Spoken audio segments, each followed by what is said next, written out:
You can find all the talks we have had back until the pandemic. Carlos, take it away. All right, well, first of all, thank you very much for coming out. This is a great turnout, braving the cold. So last year, I spoke about urban archaeology in the context of Mérida here at the library. For those who weren't here, you can go check out the YouTube video. I did a separate video on that topic as well. There's a lot more to that than most people realize. But just by a show of hands, how many people here have been to Mexico City? Okay, so that's like about half, right? So if you've been to Mexico City, one of the things you've surely seen is the Templo Mayor, or basically the site of where the Templo Mayor was, right? We all know that this was the core of a very, important pre-Hispanic city that was called Tenochtitlan. But Tenochtitlan was far from the only important center in the region, nor was it by any means the earliest. Tenochtitlan really comes in the very, very late post-classic. It's just a handful of generations before the arrival of the Spanish. They barely really had any time to consolidate power. Given 1 or 2 more centuries, it's likely history would have turned out quite different. But today we're concentrating on archaeology and a little bit of prehistory and history and archaeology going back several centuries, millennia, before the Aztec and the Triple Alliance were even a thing. So, nope. Okay, use this button. So this is Mexico City today. It is a huge, thriving metropolis, population of nearly 22 million people, depending on how you calculate. It is a beast. It's a real monster, but it's also really one of the greatest cities on earth. It really is a world-class city. Just for a little bit of context, it's second only to London in the amount of museums the city has fantastic eating. It's just a super, super great place. And, archaeology and history play into that. People visit the Templo Mayor. People visit the National Museum of Anthropology, which is an absolutely fantastic museum. The Museum of the Templo Mayor. But then for most people, that's kind of where it stops, right? And that's just really the very, very tippy top of the iceberg. So today we're going to be talking about, oh, that's a volume control. Okay.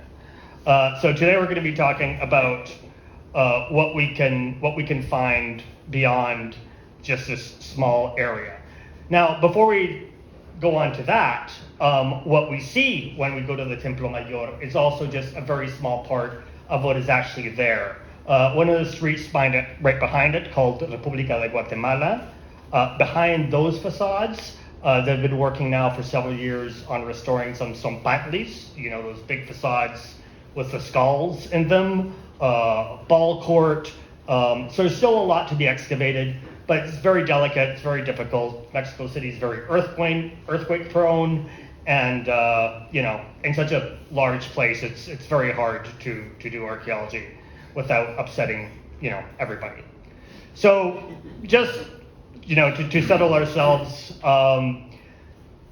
the Valley of Mexico City was inhabited at least from 12 to 13,000 years ago by people analogous to what we would usually call the Clovis culture, right?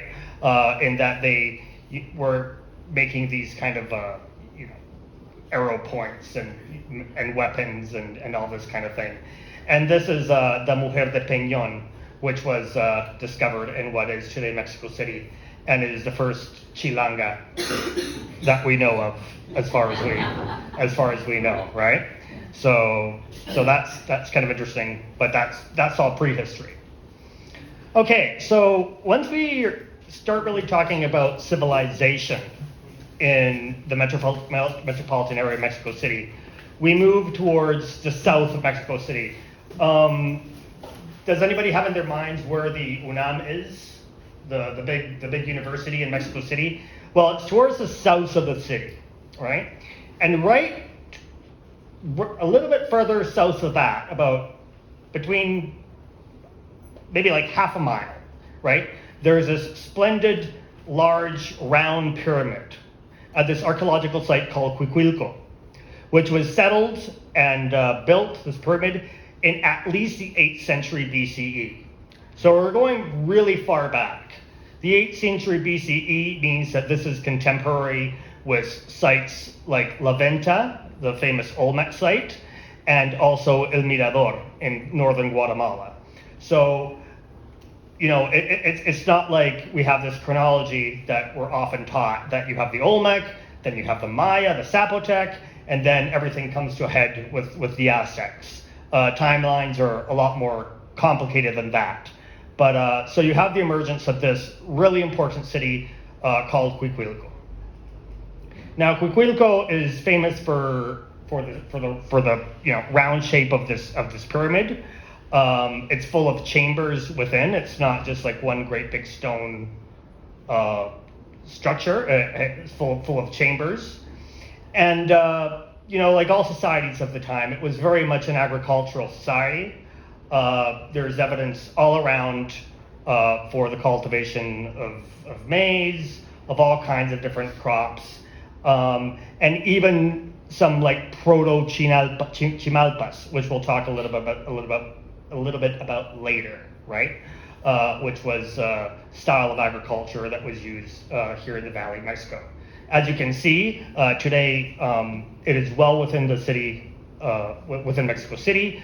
There's buildings in the background. From the top of the pyramid, you can see Six Flags Magic Mountain, Mexico City. It really is just in the middle of the city. But it's really interesting too, and it has these really great paths you can walk, and full of birds, and it's really weird. You don't really feel like you're in one of the largest cities on Earth. There's several other structures aside from the big circular pyramid I was talking about before. For some reason, on a couple of them, they have decided to put in some of these kind of contemporary gaudy art installations. I have no idea how the INA allowed that, but they did. So it's not just this one pyramid. But not that much actually survives of the site. And it doesn't have to do with looting. It doesn't have to do with how ancient it is. It has to do with, okay, so there's this volcano called the Xitle, erupted in 250 CE and did away with Cuicuilco. The process of restoring Cuicuilco to a semblance of what it was and to be able to kind of see was incredibly difficult, because all the hardened, lava had to be very methodologically cleared out and to find, where the contours of the structures that survived were. So even in its diminished form, we still have structures. And one thing that's kind of ironic is that one of the first deities we know of in central Mexico is Huehueteotl, try pronouncing that 3 times, who was himself a fire deity. So maybe they knew they were kind of literally playing with fire, having their city right next to this big volcano. There were other settlements like Cuicuilco, but none of them were of a size that survived or were just completely swallowed up by the urban sprawl of Mexico City, right? So this is, of course, an artist representation, which you can see at the site museum in Cuicuilco, which is itself really great. And just as a tip, if you go to Cuicuilco, because it's in the very south of the city, then you can make your way up to Coyoacán and have lunch, and it's just a circuit that kind of makes sense, right? Okay, so in the meantime that Cuicuilco was being destroyed, there was a great, very important city that was rising, which was Teotihuacan, right? I think we all know or have heard at least a bit about Teotihuacan. Teotihuacan is quite a mystery. It's not in Mexico City, but we have to speak about it because anytime you talk about anything during the classical period in Mesoamerica, you have to reference Teotihuacan. They were just that influential in the architecture, in their tablero talud style, in their influence on the pantheon of a lot of different civilizations, and also because they were very much kind of an epicenter, right? They had neighborhoods of Olmecs, neighborhoods for Zapotecs, neighborhoods of Mayan peoples. It was really kind of the center of the universe in the Valley of Mexico, and a very important place. And just after that, when Teotihuacan falls, you have the rising to prominence of Xochicalco, which is roughly the same distance, but yes? Can I ask you a question about the different neighborhoods in Teotihuacan that you just mentioned? Sure. Now let's say Mayan people would be living there. Do we have to assume that they were the slaves of the Aztecs? No, there's no reason to believe that. It was probably mostly to do with commerce. There was a lot of commerce in Mesoamerica, and this is more than 1,000 years ago, before the Aztec even come on the scene. To go back, the people of Teotihuacan were a Proto-Nahua speaking people. So here in the south of Mexico, the lingua franca was Mayan and many variations thereof. In the center of the country, we have a language called Nahua, which is the most spoken indigenous language in the entirety of the Americas, with Mayan coming in a close second. But these are not Aztecs; these are far removed. And they did speak a language which was similar to what the Aztecs spoke after, right? Which was Nahua. But no, these Mayans and Zapotecs and Olmecs would have not been brought over as slaves, though there might have been some slaves. But for the most part, they would have been traders bringing obsidian from Guatemala. All kinds of goods from across Mesoamerica. And remember that these people didn't really think of themselves as Teotihuacans or Mayans or Olmecs. These are all very contemporary designations which we've come up for them based on more linguistics than anything else. There's not even such a thing as a Mayan ethnicity per se. There's a Yucatec Mayan ethnicity, but that's very different from Quiche Maya or different kinds of Mayans. But anyway, I digress. So then after the fall, we have the building of Xochicalco, and here, this is a very famous a structure, but I use a slide here, and look how incredibly Mayan that is. You see the guy, the Lord sitting with his legs crossed, and this feathered serpent. I mean, this is Mayan art. There's no getting around it. It's similar like when one goes to Tlaxcala and sees the beautiful Mayan frescoes, right? One has to kind of believe or come to the conclusion that, some lord was traveling along these Sumasins and said, wow, that's really beautiful. I'm taking 5 of your guys, So the influence of these people are, constantly going back and forth. And then after that, after the fall of Xochicalco, we get the founding of Tula or Tolan, and this was the major city of a people called the Toltec. Now we're going to jump in time a lot, right? And look at the lake of Texcoco, and basically. Within the Mexico City, what is today Mexico City and the surrounding area, it was really dominated by this large lake, which we can see over here, and then a bit of a close-up of another section of it over to this side. Now, this covers both parts of what is today Mexico City and Mexico State, but is all kind of part of what we call the Mexico City metropolitan area, right? So it's hard to overstate how important Lake Texcoco was to life for the people that were living there.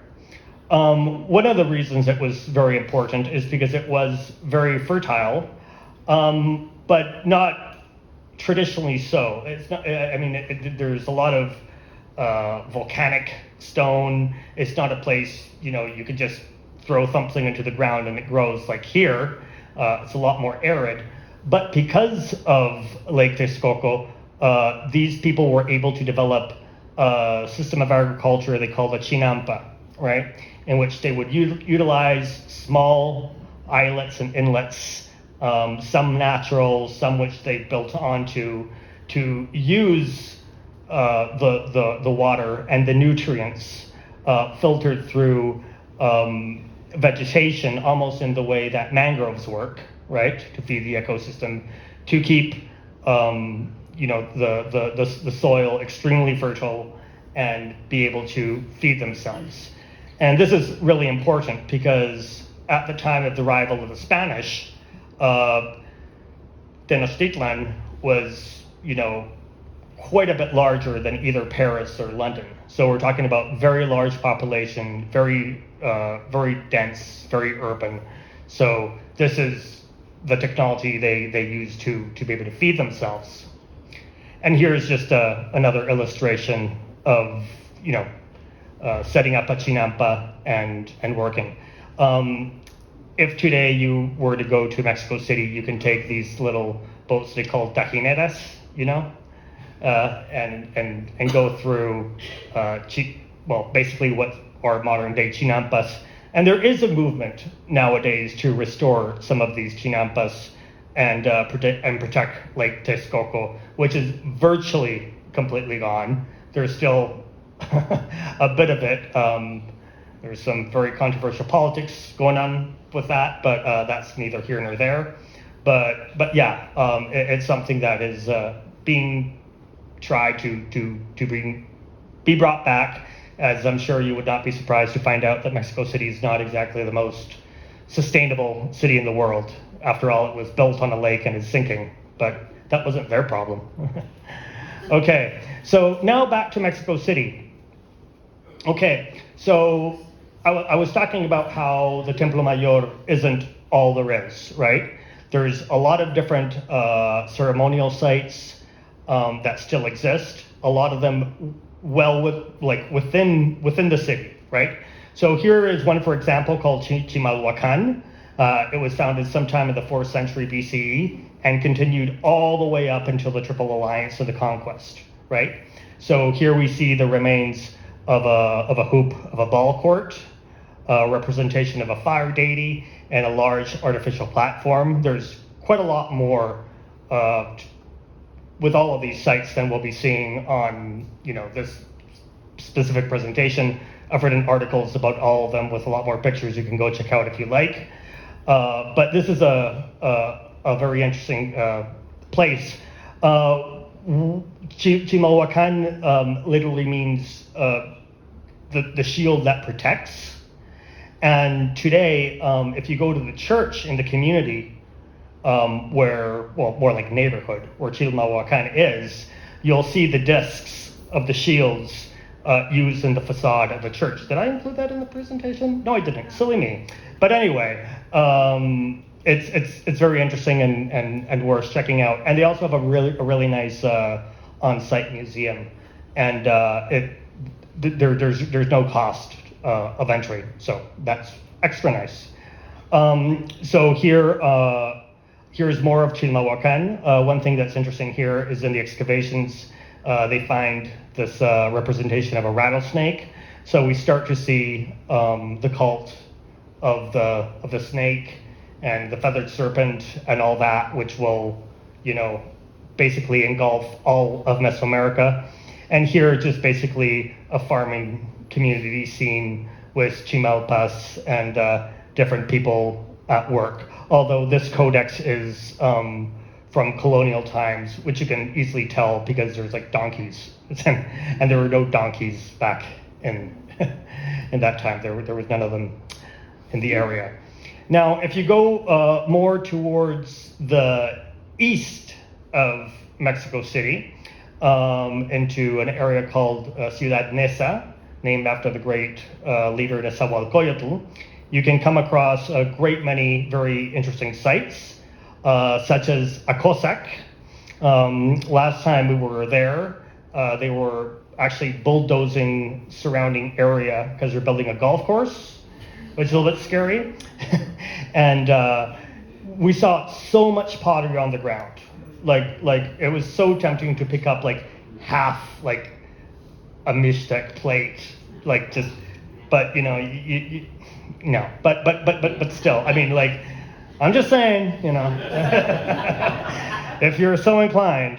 But anyway, it's really interesting. There's sections of it that are quite well restored, others are not. Here we see this kind of pyramidal, pyramid-like structure, step pyramid, which only has, you know, the first, you know, the very bottom of the base kind of worked along. And here, temple to Ekatl, which was the goddess of the gusts, of the winds in their mythology.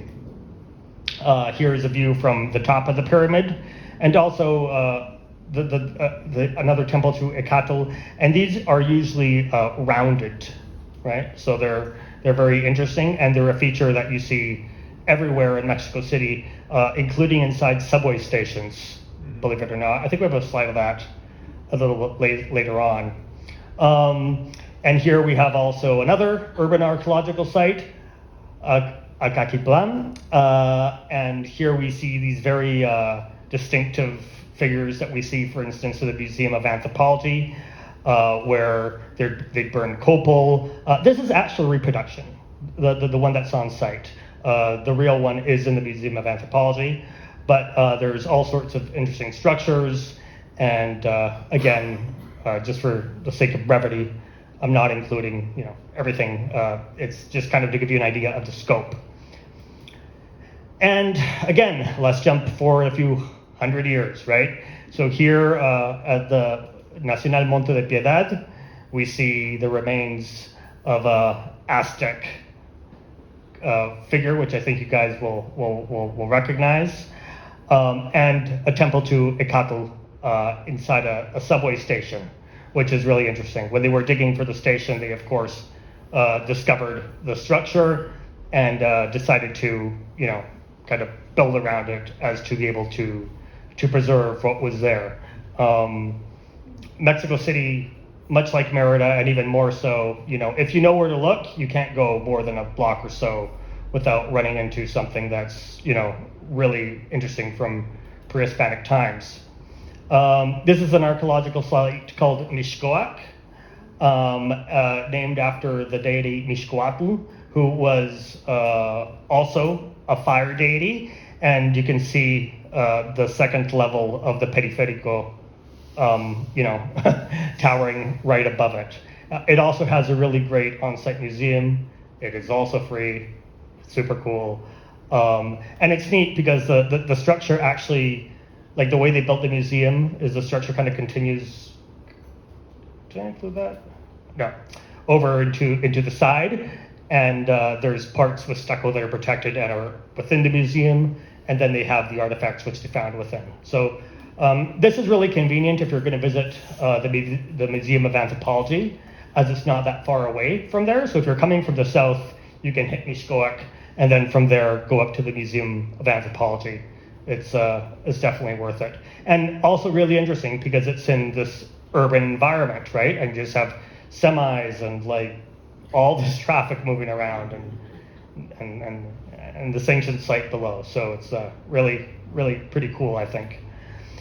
Okay, so now just barely north of Mexico City in Mexico State, but still again within the metropolitan area, we have Santa Cecilia de Acatitlan, right? Now, there's only one large structure which survives.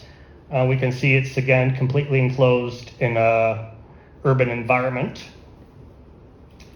And it's really quite grandiose. We can see the Zompantli at the top. This is very characteristic of post-classic Mesoamerican architecture. And you see some similarities between this and what you'd find on the coast of Quintana Roo in a place like Tulum. You're not crazy. Very heavily influenced. Even, you know, roughly same time of construction. There's a lot of petroglyphs all over the place, And again, a really, I know I keep saying a lot of these on-site museums are great, but this one really is super fantastic. And one of the things that's really great about it is that one of the things that did survive was an old distillery for pulque. And pulque was a beverage that pre-Hispanic peoples used to ingest. It's white and milky and makes you kind of drunk, but kind of more high than drunk. And people would use it because it's caloric, but also because it just makes toiling away in the milpa a lot, less painful. So it is what it is, right? So yeah, I really highly recommend that. Okay, and here's one of the big boys, right? This is Tenayuca, right? Tenayuca is very close to Santa Cecilia de Catitlan, just about 1.5 kilometers to the south, no more than 200 meters from the state line with Mexico City. And as you can see, it is a massive complex, truly massive, but not just massive, really beautiful. There's also the remains of elite residential areas around it. And we can find a lot of really beautiful art. We see, for example, this coiled serpent here, and the thing it has on its head is kind of broken off, but what it represents is a cloud. So it's a coiled up serpent with its head in the cloud, and it is a symbol closely associated with Quetzalcoatl, but it's not Quetzalcoatl itself. It's another representation. And here we see another image of the major structure. Now, one of the things that's most striking about Tenayuca is that Tenayuca was built prior to Templo Mayor. Do they look alike at all? Right? They're very similar looking. So when you go to downtown Mexico City, put that in the place of where basically the foundations of the Templo Mayor is, right? And that will begin to give you an idea of the size and scope of what was there. And, it's not like it was in isolation either. It was surrounded by structures of comparable size, ball courts, all kinds of different ceremonial structures. And it really was kind of like the heart of the Aztec world. So now we are talking about the Aztecs. So I was saying before that the Maya are not an ethnicity, at least not generally speaking. They're a linguistic group. But the Aztec aren't even that, right? The Aztec were an alliance of peoples, right? It was an alliance of 3 important but closely integrated city-states of Texcoco, Tenochtitlan, and Tlacopan. And basically what happened is that there were these migrants in the 12th century, roughly speaking, who came up from central Mexico and settled in Lake Texcoco. And we all know the legend about the chief and the dream and seeing the serpent devouring, the eagle devouring the serpent on top of a cacti. Well, that's where all that comes from, right? And we see that represented in the coat of arms of Tenochtitlan in the cacti. But really, the what we call the Aztec were really the alliance of these 3 different peoples with all a common heritage that were doing war against other peoples like the Tlaxcaltecs a little bit further to the east, and then also butting heads with an empire called the Tarascans, who had already been established not in the same geographical region, but that still had quite a bit of influence in the area, right? One thing that's very interesting about the Tarascans is that they're a linguistic isolate. They're like the Basque in that sense, right? Their language bears no resemblance to Nahua, Olmec, or Mayan, or anything like that. They're a complete linguistic isolate. and a fascinating story unto themselves, but that's neither here nor there. It's just to make the point that the Aztec were basically just a political alliance. And again, a political alliance that did not last very long since they came into contact with the Europeans. There are, okay, so now we're going to talk a little bit about these individual city-states. Here are the famous baths of Moctezuma in Texcoco, which, you know, where people say the great Emperor Moctezuma would have his, you know, great baths. One of the things that really struck Europeans, and we see in their writings about when they came to what today is Mexico, is how clean people were, and that they bathed every day, and how, you know, like kind of sketchy that was. And we do see aqueducts all over Mesoamerica. Yeah, they were very clean people, especially compared to their medieval European counterparts. But that's just a funny anecdote. Not too much of Texcoco survives, but the baths are one of them. Another place where you can see some really interesting aqueducts is that if you go to the Parque de Chapultepec in Mexico City, there is a very large water reservoir up there, which is uphill. So all the water would have flown downhill from there into the city and from the mountains and along very carefully designed canals. Then there's in Tlacopan, this surviving palatial complex, often referred to as El Conde. Again, this is right in the middle of Mexico City. This is an aerial shot, but as you can tell, it's quite large. It's been, you know, pretty badly ravaged, but it would have contained elite residences and quarters. There is a codex which mentions the palace of Moctezuma and says that it was just slightly bigger than the palace in Tlacopan, but of similar dimensions and configuration. So that gives us a bit of a sense of what his palace would have been like, right? So that's interesting to keep in mind.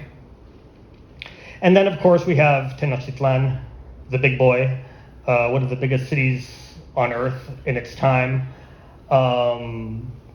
Very wealthy, kind of the center of its world. By this time, even the post-Maya had collapsed. Really, civilization in Mesoamerica, this is where it was thriving.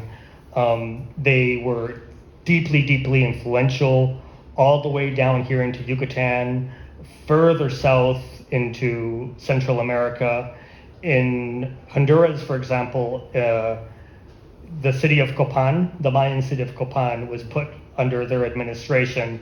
And I think it was about 10 years ago, they unearthed a sarcophagus, and it had somebody decked out completely in Tenochtitlan style regalia, right? Was he a visiting dignitary or diplomat or viceroy or governor? We don't know, but there's no confusing that this was not a person that was indigenous of this area.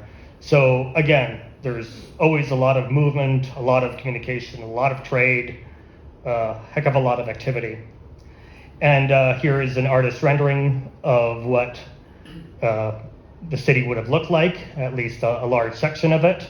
And here we can see the temple, like the one we saw over in Tenayuca, dominating. To its side is a lot of what we refer to as a Templo Mayor, where we have, for example, the House of the Eagles. I don't know if you are familiar with. Do I have any close-ups of that? No, I didn't include close-ups. That was silly. But anyway, some really interesting images of eagle warriors. So in Aztec society, there was two very elite type of military units to which only nobles belonged, and they were the jaguar kind of clan and the Eagle clan, and their kind of headquarters was right next to this structure, and kind of shows their prominence. So that's really interesting. Too bad I didn't include a close-up, but anyway, again, you can see that online or the articles I've written. And then, of course, within this area, there have been many great discoveries. One of the most famous being the famous Stone of the Sun, often referred to as the Aztec calendar, and sometimes even worse, the Mayan calendar. It does have calendaric elements on it around the perimeter there in several sections, but it is not itself a calendar.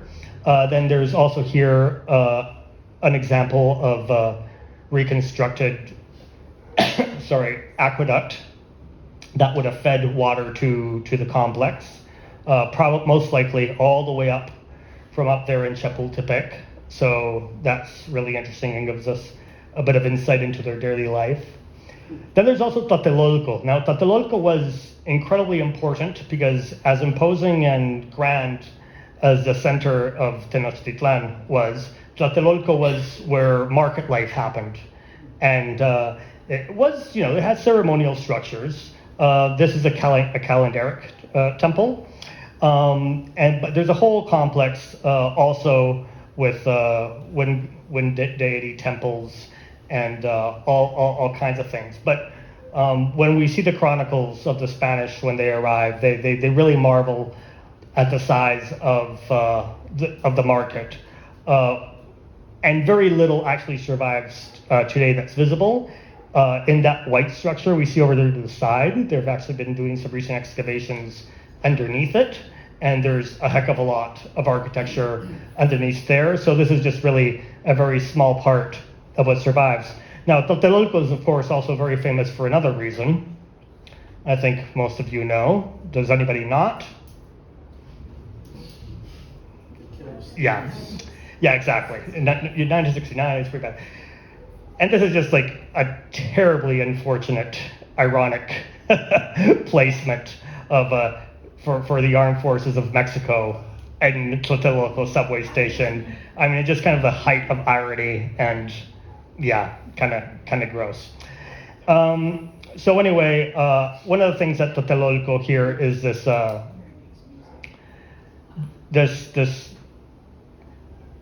what would I call it? This sign, this homage that was put up, and in English it says, on August 13th, 1521, heroically defended by Cuauhtemoc, Tlatelolco fell to Hernan Cortes. It was neither a great triumph nor a defeat. It was a painful birth of the mestizo, mixed race, Mexico of today, right?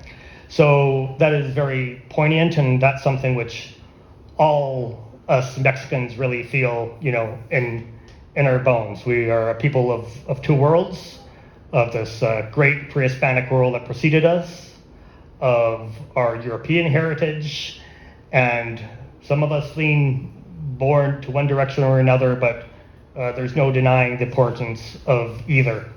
So basically that was what I wanted to show you today. It's a very brief overview, super quick, by nature incomplete, but there is a lot more to see. I encourage you to check out the archaeology section on YucatanMagazine.com, of which I am the editor. We also have a print magazine which deals with archaeology, stuff like that, but also a lot of lifestyle stuff and just living here in Yucatan. We have also begun doing tours again, thankfully. I see some faces here that have joined us on some of the tours. They have mostly been day tours so far right now. We went to Uxmal to visit the new section that was opened up called the Palomar. We went to Oxkintoc to see the eclipse. Next week we are going to Chacmoltun, Labna, Sayil. That sold out immediately, so we might be adding a second date for the next week. But also in the coming year, in our current years already, 2024, we're going to be doing a couple really exciting trips. So in the last week of March, first week of April, we are going to be going to Mexico City. and seen a lot of the stuff that we saw in this presentation today and more. And it's also going to be kind of like a hybrid trip where we're going to be doing a lot of archaeology, but also a lot of good eating. So everything from kind of fine dining to street food to everything in between, because those are like the two things I care about, archaeology and food. So if anybody else, is into that, you can leave your information with my lovely wife, Jessica, who's right over here, and we'll get information to you soon. We're also planning a trip to Chiapas, in which we will be visiting Palenque, Yaxchilan, Bonampak, and some of the other really incredible sites of that region. It'd be really nice if the Tren Maya was able to take us all the way to Palenque by then, and back. We'll see. But as you're probably aware, although it's officially been inaugurated, there's only been one run, and that was on January 4th. And they haven't announced anything yet. So what we might end up doing is flying to Tuxtla Gutierrez and then making our way back to Palenque by land. And then if we can take the Tren Maya back from there, that's kind of the ideal. We're also, open to private tours, or if you and a group of friends say, like, we really want to go to Oaxaca, or we really want to do something like that, we can accommodate as well. So anyway, that's enough latent self-promotion. Does anybody have any questions about what we just covered? Yes, sir. Just to answer one of the gentleman's questions here about the individual groups in the main city. There's a map in the Mayan Global Museum of the Mayan trade routes. And the Mayan trade routes reach all the way up to southern U.S., Arizona, New Mexico, and all the way south to Honduras, Nicaragua. And the central trade route toward Mexico was in the main city. And most of the trade that was done was jade, seashells, chocolate, peppers, salt. And I was wondering if your archaeology uncovered some of the artifacts of what was traded during that time frame. Because it was very, obsidian was another one. Obsidian was a big one, yes. Mm-hmm. So it was really interesting that a lot of Mayans went through that city as a major trade route in the entire Mesoamerica. And some of the Indians, Pueblos, Navajos, they came down as far south to Mexico City, or this area, the main city, to trade. So, if you look on the map, it's in the Mayan World Museum. I went through the entire museum to find that one map. Mm-hmm. But it is interesting that the trade route had people stay in that city because they were traders, there was commerce, there were people just staying because it was a long travel. Just like the Panama American Highway. Just look at the ancient version of that. So anyway, whoever that gentleman was, that was what I wanted to piggyback on with the commerce, something you brought up about there. Right. Yes. It would be, I think, wrong to call these a Mayan route. They were very much Mesoamerican trade routes, and it's really hard to know what kind of direct contact was actually going on between these people, because, like, for example, in the cenote of sacrifices in Chichen Itza, we find artifacts from South America, but we have no real concrete reason to believe that there was actual contact. It's like with the Romans and the Chinese. At one point, the Romans sent a delegation in the 2nd century and gave like Homer and the Iliad to the Chinese, and they got a bunch of astronomy books back, and the Persians didn't want them being friends because they were the middlemen. So, there was never much more communication after that. So yes, there's definitely communication, but I'm always very hesitant to say, oh yeah, like you had Navajo come down, to central Mexico, or you had these kind of movements. I'm not saying it's impossible. I'm just saying that the primary sources aren't there. All we can do is find artifacts and say, hey, this doesn't belong there. It got here somehow, but we're not absolutely sure how. Another thing to keep in mind is a lot of the trade was also maritime. The Mesoamerican peoples weren't really great sailors. The largest kind of ships we know of had capacity for about 50 people in cargo, and we see that from the conquistadors' notes when circling around Cozumel and the coast of Quintana Roo. So yeah, there was a lot of trade going on, but the specifics are really hard to come by.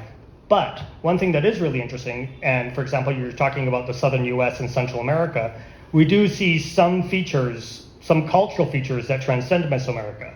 For example, the pre-Hispanic ball court, right? So there's pre-Hispanic ball courts in the southern United States, and there's pre-Hispanic ball courts all the way down into Costa Rica. So we can't call them Mayan, we can't even call them Mesoamerican, right? So also things like the cult of the feathered serpent, which we find also in South America, really transcend borders. So they're really these kind of like cultural artifacts or memes that really seem to have transcended any one civilization or even region. Mm-hmm. Thank you. Any other questions? Sir. Yes, the first image that you showed was called the Mujer de Piñón, is that correct? Yeah. Yeah. Could you talk about the lady's somewhat non-Homo sapiens appearance? We don't know a terrible amount about hominids of the sapiens variety that were not Homo sapiens. As far as I'm not really particularly well versed in prehistory, but from what I listed about 10,000 before today. yes, but those were Homo sapiens.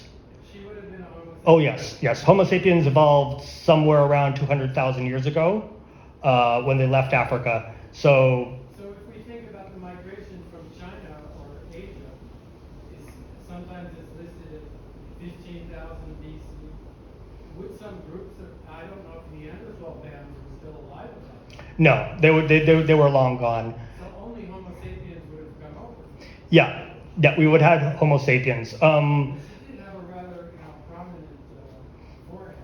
Yeah, no, and a lot of them probably did have what we would recognize as fairly Asian features. But that's a reconstruction. That's Exactly, and that is a somebody's imagination. exactly. I mean that is largely artistic license.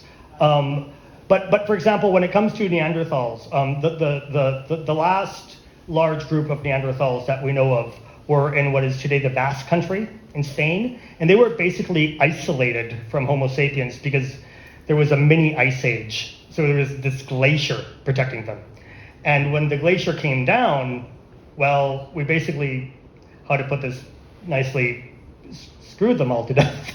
And if you go to the Basque Country today and give them genetic tests, they, more than anywhere else in the world, have higher percentages of Neanderthal DNA. But it's also not terribly helpful to think of them as a different species. If you have two animals and they reproduce and have viable offspring, then in my book that makes them the same species, right? You can have a lion and a tiger reproduce, it creates a liger, but that's sterile. So they are a different species. So it's just another variety of humans. Our taxonomy sometimes doesn't really quite fit the empirical data. But yeah, so no Neanderthals. I just want to say, I would ask you how you ever got so smart. I know your parents, and they're both. You see, because she knows my parents, yes, and she's just being a very nice and sweet. You're amazing, and the way you articulate it all, and I've been on your tour, and it's amazing. And so I just want to thank you for coming here and sharing at such a deep level. I love praise. But in all seriousness, it's this guy over here, my father. I mean, my dad, basically all my love for this stuff, in a very real way comes from him. And I don't say that just because it's going to be his 80th birthday in about a month. but yeah, third generation tour guide, and he's been very encouraging in my education. What they call ABD now with my PhD. So That's very nice feedback. So Thank you very thank much. you. Thank you. Sorry, there was a question. The comment you made, or comment you showed about the Spaniards and the Mexica, that kind of discounts Gonzalo Guerrero and his interaction 10 years earlier than that in Yucatán. Right. Well, we were just talking about a different region. Okay. Yeah, of But course. To say that they were the first Mexica or the first mestizos kind of discounts. Right. You mean on the final slide? I don't remember when it was, but Yeah. he was like 10 years earlier. They were like 10 years earlier, and the span of centuries and millennia, 10 years here, 10 years there, I'm not saying it's not important, but Gonzalo Guerrero really was like an outlier, right? So that's a bit hard. And also, like, this is in Mexico City, right? And they believe they're the center of the universe, and but it really is also very poignant, also just because of the place that it's in, right? So no, you're of course right. There had been encounters before that, but yeah. There was a gentleman in the back. Sorry, yes. Yeah. Given the kind of universality of more or less a pyramid style, rectangular style that you see pretty much from almost from Guatemala all the way up through Yucatan to Mexico City, there's a very much a similarity. I mean, there's long rectangulars, and then there's more or less square pyramids, but that style. But it lasted for such a long period of time. So the question is, my question would be, what influenced the adoption of that for such a long time? Was it commitment to just style, or was that the highest they could get in terms of their ability to construct other things? Because that's a long period of time. Right. They might have learned something else to be able to create structures that were not kind of angular. I mean, there were circles, there were some, spheres, but in the majority that are left are the ones that were in that design. Right. Okay. Well, the answer to that is you acknowledge that there's different kinds of architecture, right? So in the Mayan world alone, we have a lot of different kinds of architecture. We have Rio Bec architecture, we have Puc architecture, we have Petén architecture to the south, we have Chenes. So even within the Maya, we can easily count a dozen or so very distinct types of architecture that do not necessarily follow these same patterns. We have structures with tall towers, which don't survive well through time. But you do have a point, and what you're alluding to is an architectural style called tablero talud, right? And this is an innovation of the people of the Teotihuacanos in Tenochtitlan. So when the people of central Mexico were looking to kind of like rebuild civilization, they were very much looking to the past for inspiration. And we even have evidence of Mexica peoples going to Tenochtitlan and holding ceremonies and trying to figure out what the heck was this place? How did they build it? This was a city of the gods. And realizing, well, this is a very efficient, load-bearing way of building, especially given the types of materials which you have, right? So you have volcanic stone in central Mexico, and you have limestone in the Yucatan Peninsula. This is a very sturdy, stable way to build. You don't have some of the lighter stones you have in the Mediterranean or the Levant. You don't really have marble, for example. And this also applies to other technologies. Like pre-Hispanic peoples didn't have iron swords because they were, bad at metallurgy. It's just no iron, right? So a lot of it has to do with just what's here, right? They didn't have horses because there were just no horses. So a lot of it has to do with the constraints of the materials they had available to them. There are some outlying cases, like Comalcalco in Tabasco is very interesting. They built fairly large structures using clay bricks, also in conjunction with stone. and we're able to achieve some very distinct arches that aren't the kind of corbel arch style we're very much used to. I've always thought it's curious that that wasn't kind of adopted elsewhere, since because they're lighter, you can make wider arches, and then you don't need the walls to be quite as thick. The point is, yes, there is quite a lot of variety, but this style that the Teotihuacans stumbled upon, or more likely through painful trial and error and engineering developed, was just really good. So you see it in Chichen Itza, you see it in El Tajín, you see it, everywhere. So it comes down to structural integrity and types of materials. And sorry, Dad, you had a question? No. Sorry, I saw your hand over the laptop. I thought. No, it was not a question. I was just wanting to answer that. First Spaniards that landed on the Yucatan Peninsula was in 1511. And Gonzalo Guerrero, by the time Cortez came to Mexico, according to the writings we have, he already had 3 children. So, no doubt, he was the founder, so to say, of the mestizos in Mexico. But en masse, post Noche Triste, we start being a lot of mestizos. Yeah. Okay. Well, if there's no more questions, I'd just like to thank you for your time, for a lovely evening. And if you're interested in any of the trips, any of the experiences, please leave your email with Jessica and follow us on Yucatán Magazine. All right. Thank you very much. Thanks.